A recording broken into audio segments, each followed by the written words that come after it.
Okay, so measure this anchor. Turn the door.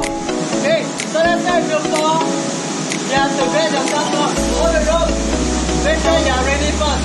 Once you have the rope, then come up. Then you continue.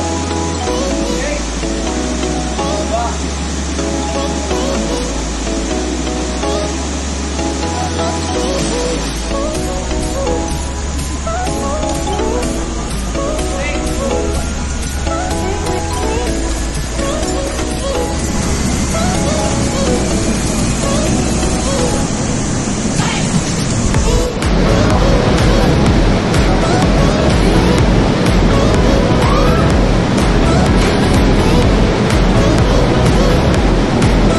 Come on, you got it.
If you have enjoyed the video, please leave a thumbs up on the video and subscribe to the channel, as it will really help the channel grow.